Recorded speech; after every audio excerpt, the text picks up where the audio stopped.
Hello दोस्तों, नमस्कार सभी को। तो हम कर रहे हैं कक्षा 10 की प्रश्नावली प्रायिकता। और प्रायिकता प्रश्नावली में पिछले वीडियो तक हमने इस प्रश्नावली के पहले प्रश्न को कंप्लीट कर लिया था। और इस वीडियो में हम देखेंगे इस प्रश्नावली का दूसरा प्रश्न।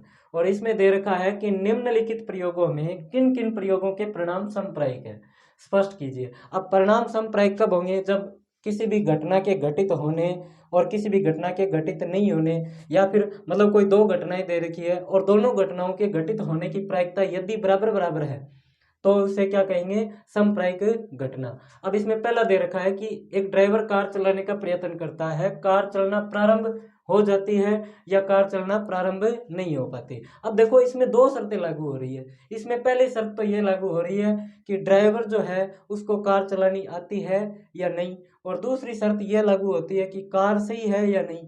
और कार सिर्फ एक ही कंडीशन में चलेगी, जब ड्राइवर को कार अच्छे से चलानी आती है और कार एकदम मतलब सही है, बिल्कुल भी खराब नहीं है। इसके अलावा कई कंडीशन ऐसी भी बच गई, जैसे कार सही है, ड्राइवर को चलानी नहीं आती। अच्छा, कार खराब है और ड्राइवर को चलानी आती है, फिर भी नहीं चलेगी। और कार खराब है और ड्राइवर को चलानी भी नहीं आती। मतलब चार कंडीशन बन रही है। एक तो दोबारा सुनो, चार जो कंडीशन बन रही है वो ये है। पहली कंडीशन है कार एकदम सही है और ड्राइवर को कार चलाना आता है। इस कंडीशन में कार चलेगी, सिर्फ एक कंडीशन में। इसके अलावा कार सही है लेकिन ड्राइवर को कार चलानी नहीं आती। अब कार सही है लेकिन ड्राइवर को नहीं चलानी आती तो कार नहीं चलेगी। इसके अलावा अब कार खराब है और ड्राइवर को कार चलानी आती है। अब कार खराब है, ड्राइवर को तो चलानी आती है लेकिन कार क्या है? खराब है। इस कंडीशन में नहीं चलेगी। कार खराब है और ड्राइवर को चलानी भी नहीं आती, तो इस कंडीशन में तो भगवान ही मालिक है, इस कंडीशन में तो चल ही नहीं पाएगी। तो ये जो तीन घटनाएं ऐसी है, मतलब तीन कंडीशन ऐसी बन रही है जिसमें कार नहीं चल पाती। लेकिन इसके अलावा जो एक कंडीशन है उसमें कार चल पा रही है। अब देखो तीन कंडीशन ऐसी है जिसमें नहीं चल पा रही और एक कंडीशन ऐसी है जिसमें कार चल पा रही है। तो क्या ये समप्रायिक घटना है? परिणाम तो बराबर बराबर नहीं आ रहे। अगर दो घटनाएं ऐसी होती जिसमें कार चल पाती और दो ऐसी होती जिसमें कार नहीं चल पाती तो समप्रायिक घटना होती। लेकिन अब तो ये तीन और एक है और इस कंडीशन में ये घटना समप्रायिक घटना नहीं है। तो ये समप्रायिक घटना नहीं है। अच्छा, दूसरे में दे रखा है एक खिलाड़ी बास्केटबॉल को बास्केट में डालने का प्रयत्न करती है। वह बास्केट में बॉल डाल पाती है या नहीं डाल पाती है। अब देखो, मैं आपको इसमें एक उदाहरण देके बता रहा हूँ कि ये मान लो कोई बास्केटबॉल का मैदान है और ये उसमें कोई बास्केट लगी हुई है। अब मैं इसमें बॉल डालने का प्रयत्न कर रहा हूँ। अब देखो इस मैदान की तुलना में तो ये बास्केट बहुत छोटा है। अब बास्केटबॉल में बॉल कब डलेगी? जब इतने क्षेत्र में आएगी। और इसके अलावा ये क्षेत्र जो बच रखा है, ये क्षेत्र तो बहुत ज्यादा बच गया। अब देखो इतनी दूरी में अगर बॉल गिरेगी तो ये बास्केट में बॉल जाएगी, और इसके अलावा जो क्षेत्र बचा है इसमें बास्केट में बॉल नहीं जाएगी। अब देखो, क्या ये वाला क्षेत्रफल और ये वाला क्षेत्रफल बराबर है? मतलब बहुत बहुत ज्यादा चांस ये है कि बॉल बाहर गिरे, क्योंकि बाहर वाला क्षेत्रफल बहुत ज्यादा है और ये वाला क्षेत्रफल बहुत कम है। तो अगर ये दोनों क्षेत्रफल बराबर बराबर होते तो ये समप्रायिक घटना होती। लेकिन यहाँ जो क्षेत्रफल दे रखा है, ये वाला क्षेत्रफल बहुत बड़ा दे रखा है और ये वाला क्षेत्रफल तो बास्केट तो बहुत छोटा होता है खेल के ग्राउंड की तुलना में। तो ये वाला क्षेत्रफल बहुत कम दे रखा है, इसलिए ये घटना भी सांप्रायिक नहीं हो सकती। इसमें ध्यान ये रखना है कि बास्केट जो है वो इस ग्राउंड की तुलना में बहुत ज़्यादा छोटा होता है। और ग्राउंड में बॉल तो कहीं जा सकती है भाई, ग्राउंड से बाहर तो चलो कई बार चली भी जाती है, लेकिन अगर बास्केटबॉल का जो ग्राउंड है वो अगर बंद हो तो उसमें बॉल ग्राउंड से बाहर तो नहीं जा सकती। लेकिन इस ग्राउंड में तो कहीं जा सकती है। तो ज़्यादा चांस तो इधर वाले में जाने के है ना, क्योंकि ये क्षेत्रफल ज़्यादा है। तो इसमें ज़्यादा चांस है और इसमें चांस बहुत कम है, और बहुत कम चांस है, तो ये घटना भी सांप्रायिक घटना नहीं है। अब देखो आगे वाला प्रश्न, एक सत्य असत्य प्रश्न का अनुमान लगाया जाता है, उत्तर सही है या गलत होगा। अब देखो सत्य असत्य प्रश्न है और सत्य असत्य प्रश्न के तो आंसर या तो सत्य आएगा या फिर असत्य आएगा। दो में से ही कोई एक आएगा और बराबर चांस है भाई। 50% चांस ये भी है कि सत्य हो सकता है और 50% चांस ये भी है कि असत्य हो सकता है। तो ये बिल्कुल एक सांप्रायिक घटना है। सांप्रायिक घटना है। अब देखो आगे वाले में दे रखा है कि एक बच्चे का जन्म होता है, वह लड़का है या लड़की है। देखो इसमें पहले सबसे बड़ी बात तो यह है कि इसमें दो ही ऑप्शन दे रखे हैं, या तो लड़का है या लड़की है। इसमें इसके अलावा अपने को इसमें और कुछ नहीं सोचना, यानी या तो लड़का होगा या लड़की होगी। अब दो चांस है, अब दोनों के चांस तो बराबर है ना।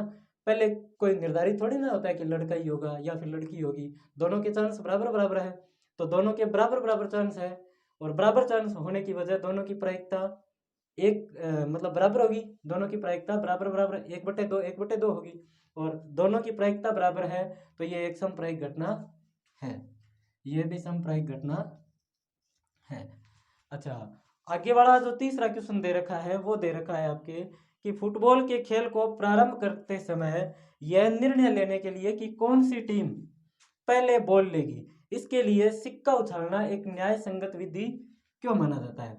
अच्छा, फुटबॉल का मैच शुरू हो रहा है और इसमें यह निर्णय लेना है कि भाई पहले कौन सी टीम बॉल लेगी, तो बॉल लेगी इसके लिए हम सिक्का उछालेंगे। अब सिक्का उछालेंगे तो मान लो मैंने हेड सेलेक्ट किया है, और सिक्के पे क्या क्या आ सकते हैं। एक सिक्के को जब मैं एक बार उछाल रहा हूँ तो या तो हेड आएगा या टेल आएगा। अब मान लो मैंने हेड लिया है, मैंने हेड सेलेक्ट किया है, तो हेड इसमें एक ही है, एक टेल भी है।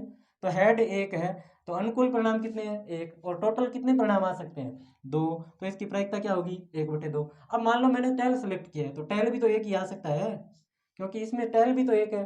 तो अनुकूल परिणाम एक है और कुल परिणाम दो है, इसकी प्रायिकता भी क्या है, 1/2। अच्छा, दोनों की प्रायिकता बराबर बराबर है, और दोनों की प्रायिकता बराबर बराबर है, तो दोनों की प्रायिकता बराबर होने की वजह से यह घटना, यह एक क्या है, समप्रायिक घटना है, या फिर समप्रायिक प्रायिकता कह सकते हैं अपन।